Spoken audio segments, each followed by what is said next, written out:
जब भी मैं मानसिक तनाव का अनुभव करता हूँ, तब मैं 3 चीज़ें करता हूँ। पहली चीज़, मैं उठ कर के कोई काम करने लगता हूँ। करने को बहुत सारा काम होता है। इससे एक तो मेरा उचित शारीरिक श्रम भी हो जाता है। दूसरा, तनाव से ध्यान हट जाता है। तनाव के ज़्यादातर कारण साइकिक नहीं होते हैं, सोमैटिक होते हैं। अर्थात शरीर में कोई कष्ट है, पाचन तंत्र दुरुस्त नहीं है, शरीर स्टैग्नेटेड है, रक्त संचार चालू नहीं है, उचित भोजन नहीं मिला है या भोजन उचित तरीके से पचा नहीं है, नींद पूरी नहीं हुई है, ठीक से शरीर से काम नहीं लिया गया है। ज़्यादातर मामलों में तो कि शरीर की मूवमेंट नहीं हुई है, तो तनाव हो जाएगा। आप सोचेंगे कि ये तनाव स्पिरिचुअल है, ये मेंटल है, लेकिन ज़्यादातर तनाव शारीरिक होते हैं और शारीरिक कारणों से होते हैं। तो पहला काम मैं करता हूँ, उठ कर के कोई भी काम करने लगता हूँ। ऐसे काम जिसमें शारीरिक श्रम की प्रधानता है, जैसे मिट्टी से जुड़ा हुआ काम, लकड़ी से जुड़ा हुआ काम, ज़मीन से जुड़ा हुआ काम, जिसमें टांगा, कुदाल, गेता, फावड़े की ज़रूरत पड़े, जिसमें वज़न ढोना हो, श्रम करना हो। इससे मेरा 95% तनाव दूर हो जाता है और अंदर में एक क्लैरिटी आ जाती है, अंदर में एक ट्रांसपेरेंसी आ जाती है, जिसमें कि मुझे मेरे शरीर का जो सिस्टम शुद्ध हो जाता है, तो दिमाग क्लैरिटी के साथ देखने लगता है, हर चीज़ को परसीव करने लगता है और समझ में आने लगता है कि मेरे ऊपर स्पिरिचुअल दबाव कितना है, स्पिरिचुअल कर्ज कितना है, और वो कर्ज किस तरह का है, कहाँ से आ रहा है, और उसको मैं दूर कर सकता हूँ। ये बात तब संभव नहीं थी जब शरीर पड़ा हुआ हो और शरीर के अंग जकड़े हुए हों। तो पहली चीज़, तनाव को दूर करने के लिए और जीवन में सहज खुशी लाने के लिए मैं श्रम करता हूँ और सहज खुशी आ जाती है। एक होती है बनावटी खुशी कि झूठी स्माइल दे रहे हैं, झूठा कहा लगा रहे हैं, लेकिन अंदर में खुश नहीं हैं। और जब हम अंदर में खुश रहते हैं तो बाहर में खुशी को दिखाने की ज़रूरत नहीं पड़ती। कभी कभी श्रम की जगह पर मैं वॉकिंग को चुनता हूँ, जूते पहनता हूँ, कपड़े पहनता हूँ, track suit, jeans, T shirt, jacket, जैसा सीजन रहा, और 5 किलोमीटर वॉकिंग करने निकल जाता हूँ। कभी कभी समय की कमी रहती है तो 100 मीटर की वॉकिंग कर लेता हूँ या 200-300 मीटर टहल लेता हूँ। बहुत अच्छा लगता है, लौट करके आने के आधे एक घंटे बाद तक बहुत अच्छा लगता है। या फिर मैं ज़मीन पर चटाई बिछा देता हूँ या योगा मैट बिछा देता हूँ और शरीर से जितनी भी योगासन संभव है, जितना भी मेरे पास समय है, उतना समय मैं दे करके उन योगासनों को कर लेता हूँ। योगासनों की अनेक तरह की कैटेगरीज़ हैं, सब कैटेगरीज़ हैं, लेकिन एक कैटेगरी ये भी है कि पहली कैटेगरी में आसन बैठ कर के किए जाते हैं, दूसरी कैटेगरी में आसन खड़े होकर के किए जाते हैं, तीसरी कैटेगरी में आसन पीठ के बल पर लेट कर किए जाते हैं और चौथी कैटेगरी में आसन पेट के बल पर लेट कर किए जाते हैं। तो इनमें से जितने भी योगासनों को मैं कर लेता हूँ, इसके बाद अगले 12 से 24 घंटों तक मुझे बहुत ही हल्का लगता है। या फिर मैं कसरत करना शुरू कर देता हूँ, जैसे दंड बैठक, उठक बैठक, या पाइप पर झूलना, पाइप पर लटक करके ऐसे अपने आप को तौलना उठाना, और भी भिन्न भिन्न प्रकार के जो भी एक्सरसाइजेज हैं, जैसे बॉडी को घुमाना, तो इससे लचीलापन बढ़ता है, फ्लेक्सिबिलिटी बढ़ती है, शरीर में ताकत स्ट्रेंथ बढ़ती है, सो अलग। मैं इस क्षेत्र में एक अपग्रेड करने की सोच रहा हूँ कि ताई ची या फालून गोंग की प्रैक्टिस की जाए, जो कि कसरत के साथ साथ कुछ स्पिरिचुअल एनर्जी से भी रिलेटेड हैं।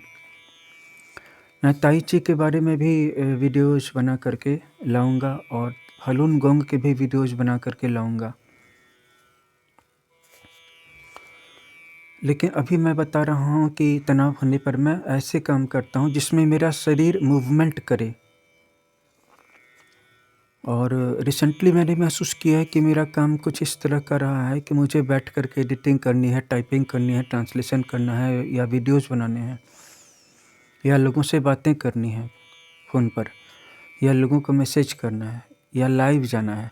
तो इन सारी चीज़ों में जो मुझे लगा कि मेरी बॉडी बहुत ज़्यादा एक जगह पे बैठ रही थी, कुर्सी पे बैठे हैं, सोफ़े पे बैठे हैं, तो बैठे हैं, घंटों तक बैठे हैं। और जब लाइव ख़त्म हो गया, एडिटिंग ख़त्म हो गई, कॉल ख़त्म हो गई, तो वैसे ही बैठ कर के कुछ यूट्यूब देख रहे हैं या कोई और वीडियो देख रहे हैं, क्योंकि समझ में नहीं आ रहा है। तो इसे कहते हैं ऑटो पायलट पे चला जाना। ज़्यादातर लोग जब उनके पास कोई स्पष्ट और क्लियर लिखा हुआ गोल नहीं होता है, तो वो ऑटो पायलट पे चले जाते हैं। ऑटो पायलट पे चले जाने से आपको जो बेहद ज़रूरी काम है कि हमें अपने लेवल से अपग्रेड करना, हर क्षेत्र में करना है, बौद्धिक लेवल पे करना है, एनर्जी लेवल पे करना है, हेल्थ के लेवल पे करना है और फाइनेंशियल लेवल पे भी करना है। क्योंकि हम जहाँ पर थे वहीं पर तो हमेशा बने नहीं रह सकते ना, ऊपर तो उठना ही होगा, आगे तो बढ़ना ही होगा। और तीसरी चीज़, मैं जो करता हूँ, घर के कुछ काम करने लगता हूँ, जैसे कपड़े वॉशिंग मशीन में डालना है, या घर के कंबल को, चादर को, बेड को समेटना है, घर में झाड़ू लगाना है, कमरों को पानी से धोना है। जब जैसा तब तैसा, लेकिन मैं एक्टिविटी करता हूँ। ये पहला मेरा मेजर है, मेरी ढाल है तनाव से मुकाबला करने की। क्योंकि मैं जानता हूँ कि तनाव को अगर मैंने बढ़ने दिया, एक सीमा तक तो तनाव ठीक है, जीने के लिए ज़रूरी भी है, लेकिन तनाव जब अंदर तक जाकर काटने लगे तो पहले देखना चाहिए कि इसका कारण शारीरिक होगा। जैसे किसी व्यक्ति को नींद ठीक से नहीं मिल रही है तो तनाव होगा, या फिर मान लो कि कोई व्यक्ति बहुत ज़्यादा देर ही सो रहा है, 12 घंटे सो रहा है, 16 घंटे सो रहा है, दिन में भी सो रहा है, तो भी तनाव होगा। श्रम एकदम बहुत ज़्यादा करना पड़ रहा है तो भी होगा, और एकदम श्रम नहीं किया जा रहा है तो भी तनाव होगा। और अभी हम इसको सोशल स्किल पे नहीं ले जा रहे हैं कि हमारा समाज में इसके साथ कैसा व्यवहार होना चाहिए, समाज में क्या करना चाहिए, राजनीति में क्या करना चाहिए, अर्थनीति में क्या करना चाहिए, देश सेवा के लिए क्या करना चाहिए, अपने संबंधियों, अपने रिश्तेदारों, अपने परिवार के साथ कैसा करना चाहिए। ये सब अभी मैं चर्चा नहीं कर रहा हूँ, क्योंकि ये एक अलग ही टॉपिक है, इस पे हम फिर कभी बात कर लेंगे। अब दूसरा जो लेवल है मेरा कि मैं क्या करता हूँ, तो दूसरा लेवल है कि मैं गहरी सांस लेने का अभ्यास करता हूँ। ये शरीर के अंदर जा कर के मेरी भावनात्मक लेवल पे, मेरे मानसिक लेवल पर भी जो छिपे हुए तनाव हैं, दबे हुए तनाव हैं, गहराई में गड़े हुए तनाव हैं, उन तनावों को, उन टेंशन्स को ये रिलीज़ कर देता है और बहुत ही रिलीफ़ होती है। मैं अगले वीडियो में आपको ले चलूँगा, अपने साथ कुछ योगासन करवाऊँगा, अपने साथ कुछ वर्कआउट करवाऊँगा, एक्सरसाइज करवाऊँगा, कसरत करवाऊँगा। लेकिन इस वीडियो में मैं आपको कुछ डीप ब्रीदिंग की प्रैक्टिस करवाऊँगा। तो डीप ब्रीदिंग करने के लिए आप सभी तैयार हो जाइए। ये 10 मिनट तक मैंने भूमिका बांधी, तो इस वीडियो में भूमिका के 10 मिनट जैसे ही पूरे हो जाएंगे, इसके बाद अगले 5 मिनट तक हम गहरी सांस का अभ्यास करेंगे। इससे न सिर्फ आपको ध्यान लगाने में मदद मिलेगी, बल्कि आपका तनाव भी बहुत हद तक दूर हो जाएगा। तो चलिए शुरू करते हैं। दोनों हाथों को नाभि के पास रख लीजिए और अंगूठों को ऐसे मिला लीजिए इस ढंग से या फिर इस ढंग से, और लंबी गहरी सांस लेना शुरू कीजिए। कुछ मत सोचिए, बस सांस लेना शुरू कर दीजिए अगले 5 मिनट तक।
तो मैंने 5 मिनट तक लंबी गहरी सांसों का अभ्यास किया। बहुत ही अच्छा लगा। आप भी 5 मिनट तक रोज़ बैठ जाइए। अपने सामने एक कूल काम करने वाला तानपुरा का म्यूज़िक लगा लीजिए। यह तानपुरा का म्यूज़िक है, इसको अपने सामने लगा लीजिए। इसका एक ऐप मिलता है जिसका नाम है तानपुरा ड्रॉइड। तानपुरा ड्रॉइड में आप कभी भी म्यूज़िक लगा सकते हैं और इसे ऐसे बंद कर सकते हैं। तो आप भी 5 मिनट तक रोज़ कीजिए इसको। अगले वीडियो में हम मिलेंगे हर तरह के विषयों के साथ, और इसका मानव मन पर, मानव शरीर पर क्या प्रभाव पड़ता है, इस अध्ययन के साथ भी। अगली बार आपको ले चलेंगे, कुछ कसरत करवाएंगे, कुछ योगा करवाएंगे, और म्यूजिक का भी क्या असर पड़ता है तथा जप का क्या असर पड़ता है, भ्रमण, घूमने का, टहलने का क्या असर पड़ता है, इन सारी चीज़ों का हम आपको प्रत्यक्ष प्रमाण देंगे।